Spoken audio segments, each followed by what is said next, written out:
Knock at the Cabin is the new film from M. Night Shyamalan, and it's about a family who are staying at a cabin in the woods when a polite, mysterious figure asks to be let in. Now, I'm not a big fan of most of M. Night's films, but I do really respect him as a director. Like, he clearly makes the films he wants to make, and in this day and age, there are really very few directors who've managed to sustain a career this long with so many original films. And the first 40 minutes of this film show why he's been so successful. It's got a really great setup. We're thrown into this completely weird situation with just as little information as our main characters, and it sets up a really interesting, gripping question. And at the center, you've got Dave Bautista, who is quickly becoming one of my favourite actors. In this sort of genre, you expect a character as physically intimidating as Bautista to be a far more aggressive character, but he's so polite and gentle. You really don't know if that's because he's insane or if he's just really like that. It's quite unsettling. It's just a really great performance.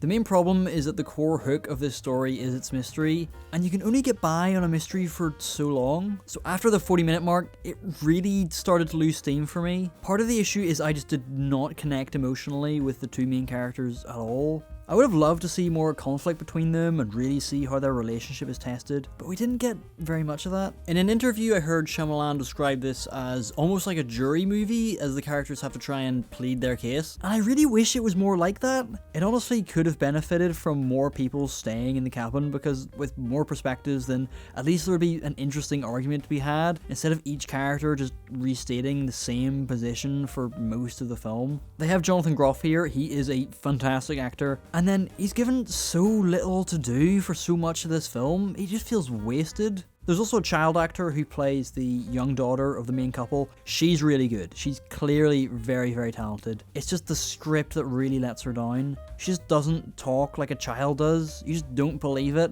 And when she's our way into the story, it makes it a little harder to fully buy in. The other issue is there just isn't enough story to sustain the full runtime. The entire middle section of it feels like it's going through the motions because it's run out of road, rinsing and repeating until it can finally gear up in the third act. You really feel the influence of things like The Twilight Zone. I honestly think it would have worked better in that sort of format at only an hour. There are some nice visual flourishes. Shyamalan knows how to use a camera, and between Split, Old, and now this, it really shows how effectively M. Night can use a single location. But as it starts to approach the end, I was really holding out for the signature Shyamalan twist to give the whole thing a new perspective, but even that was a bit of a letdown. We get a very clear answer to the is it, isn't it real question, and I think the themes it's going for would have been far more powerful if it were left a little more ambiguous, but this film feels the need to really explain itself, so it ends up being really frustrating.